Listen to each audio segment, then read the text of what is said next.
We are now halfway through the autumn, obviously a difficult start, but then a win last Friday. What's been your overall assessment?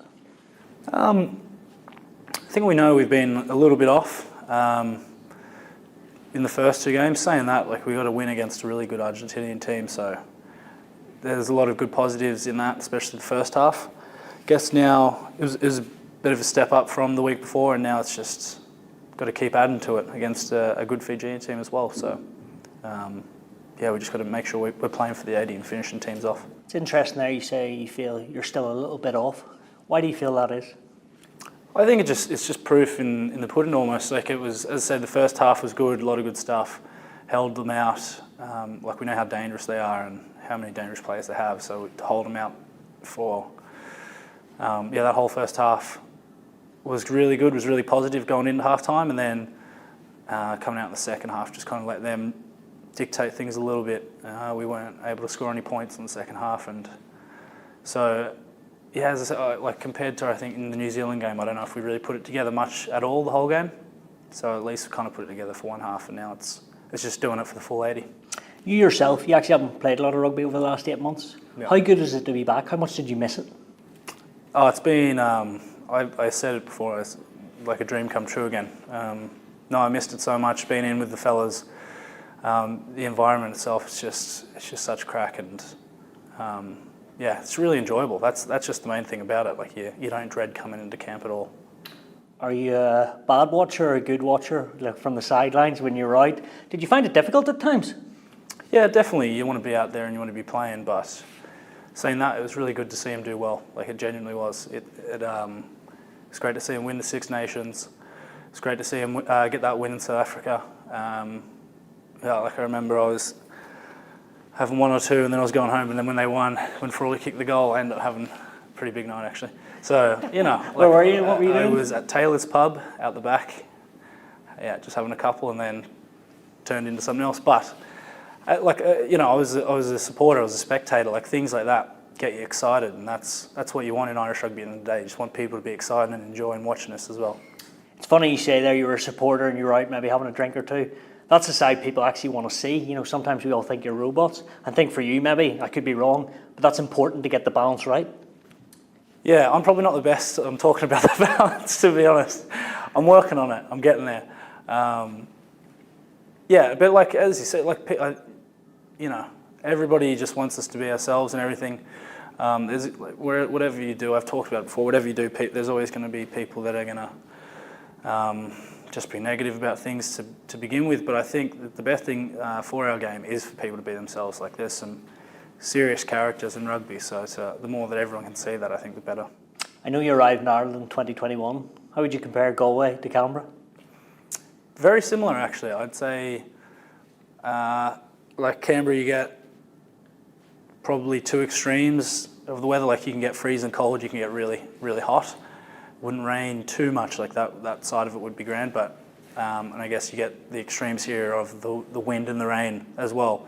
And then it's a small enough town, everybody knows everyone sort of thing, but I loved growing up in Canberra, and now I love living in Galway, so yeah, I'd say they're both very similar cities. Everyone knows your business, a good and a bad thing. Yeah. What about as a player, since you arrived in Ireland? How do you feel you've changed, making your debut in 2022 to now? You know what, I don't think I've changed the way I've played too much, to be honest with you. I think it's more the opportunities I've been given. Not to say I didn't have some when I was playing in Australia, and I didn't have people believing in me, but I definitely got just a few more chances to prove what I could do, and I think that's the key thing about over here. There's just so many games that you can kind of afford to put people in the deep end and see if they sink or swim a bit, where the Super Rugby season can just be so, it's short, so you can't really afford to drop games and stuff like that. It's quite interesting. You feel you've had more of a chance here than Australia, so actually back there, you're the same type of player as we would have watched in Super Rugby, and you could have easily made it over there, but here you've come and you've got your chance. That's kind of how I felt about it. My last season, I thought with Brums I was playing pretty well, and was kind of finally allowed to kind of show what I can do and stuff like that. But saying that, I had really good players in front of me at Brumbies as well, so it wasn't like I kind of felt like, oh, why aren't I getting a chance? Like I knew there were guys that were performing week in and week out that are still there performing week in and week out. So,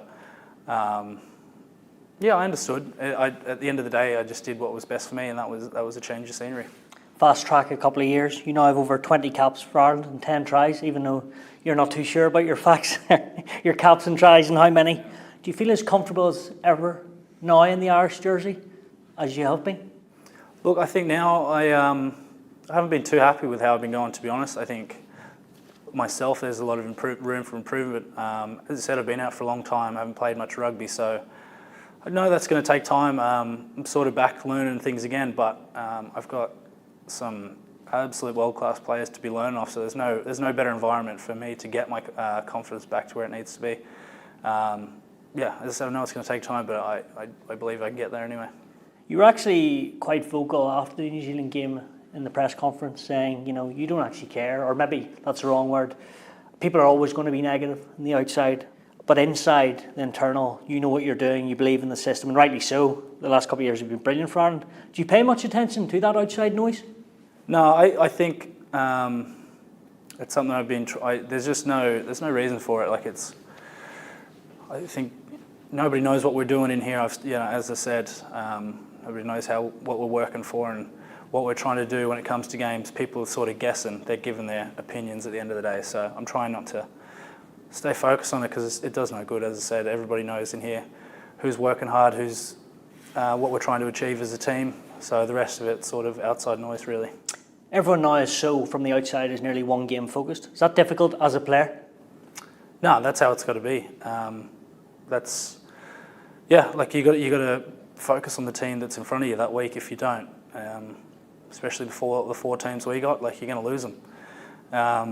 So you'll lose them all if you're always looking a week ahead or looking for what you could perceive as a big game. So at the moment, there's so many you might have looked at Fijians, Tongans, Samoans as easy games. Like there's some absolute world-class players in those teams now. No easy beats by any means. So using Fiji as an example this week, that's all we're focused on. There's been no chat about Australia. We obviously do our review on the Argentinian game at the start, but now the sole focus is on Fiji. Was the biggest pleasing thing against Argentina was bouncing back from New Zealand with that bit of negativity around it all and starting fast? What was so good and what pleased you most about that first half? There was just glimpses of how, even how the fellas were performing in South Africa and stuff like that. Like just glimpses of what we know we can do. But I knew it was going to happen. I knew that we were going to come out that way as well. Just this team, and we've shown time after time. We don't lose back to back. If we mess up the week before, we have honest chats. We have hard chats with each other about what we think went wrong and how we can improve them, and then we fix them. And we've shown that time after time. So for people to get a bit, kind of throw their hands up in the air and go, "Oh, it's over," like it was. Yeah, that was nothing to us. Like we knew exactly how we were going to come out. We knew we were going to win that game. From the public, as you say, people throwing their hands up in the air. They are one game focused, or you're either the best team or the worst team. As a player, is that hard to understand? No, look, I think everybody's so used to us being playing at such a high level now, which is great. Like that's what you want. You don't want to be losing games closely and people going, "Oh, like that was brilliant. That was a great effort." Like people are used to us winning, and they want to stay used to that as well, and so do we. So I do get it. I understand. It's the roller coaster of rugby. Like you ride the highs, you ride the lows. So you've got to kind of try and manage that as a player. But as a fan, I get it. I understand. That's just how you are when you're passionate about your team. Andy Farrell said last week, if he could sum up the first couple of matches, you're still trying to find your feet at that intensity at a full 80 minutes. The higher end, the 1% of teams like New Zealand, the top teams in Argentina, the intensity is still lacking. Is that evident for you guys on the pitch? I think it just had we haven't put together 80-minute performances. I think that the intent and intensity is I don't think it hasn't been there probably the whole time. That's been our own thing. I think it's definitely there in games, and it's not that we're we're not focused and we're not ready for it. It's just been little times where we've been switching off. So as soon as we can fix those up, I truly believe that we're the best team in the world. And once we fix that, those little 1%ers, as Faz is saying, we're a hard team to live with. So we'll find out why it's been happening, and we'll fix them. You truly believe you're the best team in the world, better than South Africa? So Africans are gonna hate me for this, but look, at the moment, saying that they're the world champs, so it's hard to kind of say.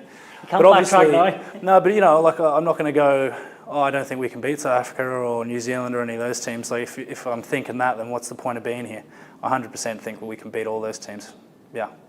So I guess I think that we're the best team in the world, but end of the day, that's a stat. It's a stat and it's a position. It actually doesn't mean anything to us. All I mean from that is, I just think that we can beat those teams. I know when we're on our day, we can beat anybody. You're an honest man, Mack. Last couple. How are you finding the new kick laws and the tactic even against New Zealand? Jamison Gibson Park putting a few kicks across or over the top into the space. You didn't quite get them. Firstly, the kick laws. How do you find them as a back three player? Yeah, it's making it a lot tougher for the receiving, obviously, but I think it's adding a bit more excitement to the kick chase. When the cradle was there, and you're getting into kick battles, it could be a little bit mundane, really, of just sort of, kick, catch, into play, kick, catch, like that sort of thing. Now there's a lot of great aerial battles going on, so I like them. I think it's for the best, and we're still figuring it out as a team and getting used to it. But I think everybody is, to be honest. I think that was probably the thing that New Zealand, I think, did really well against us in the first game. They kicked really well, and they dominated the air. So I also think that it's going to maybe change rugby a little bit on how teams are going to have to play. Like for the good. For the good, I think you've got to be world class in that thing. But I think you've got to be world class in those contests, and then seeing two guys fighting for the ball in the air. It's going to be exciting. There's going to be spectacular catches happening, and there's going to be off the back of it some really cool plays. So I do think it's for the best. And you play Fiji this weekend, a team you've played and scored against a couple of years ago. Do you feel they've improved drastically since that win in Dublin that you got 2 years ago? What do you make of them? Yes, everyone knows they like to play good rugby, big, strong runners. That hardly does them good service, but you know what I'm trying to say. They're a lot more structured now, and they kick their goals as well. Yeah, they've beaten some what would have been known as the Tier 1 nations, I guess. They're a Tier 1 nation themselves now. They're in the top 10, I'm pretty sure, aren't they? Indeed, yeah.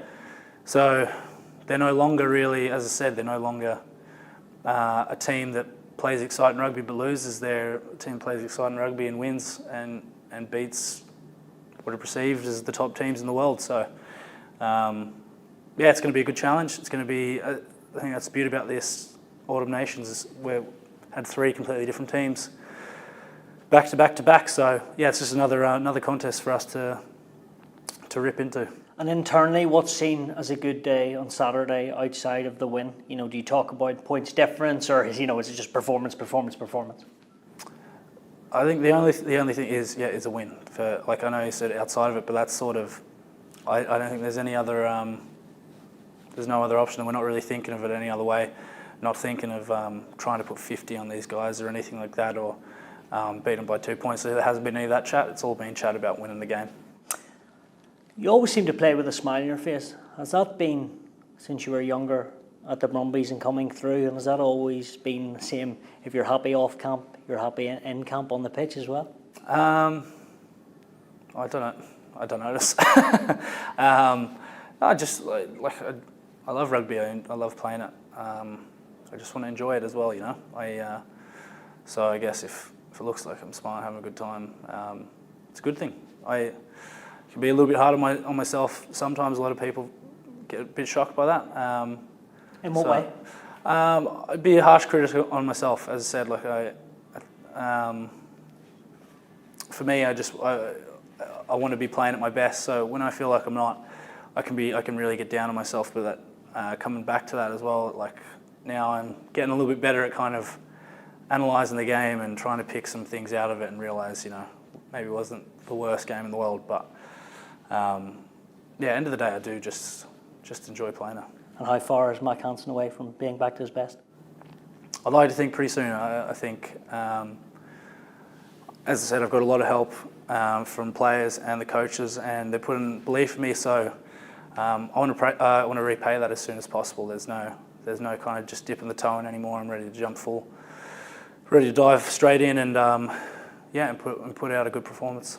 And very lastly, I know we want to see you in the Irish shirt for the next 5 or 10 years, but in the last couple of years, what's Irish rugby giving you? Massive question. They've given me everything. They've taken a chance on me for sure, and just made me love rugby the whole way through. I love playing every game that I play in. I love the teammates I have, the supporters we have, and everything like that. I just really enjoy playing rugby here. So, as I said, they kind of give me everything. When rugby is your life, there's no better place to be playing it. Mack, all the best to start in. Thanks so much for your time. Perfect.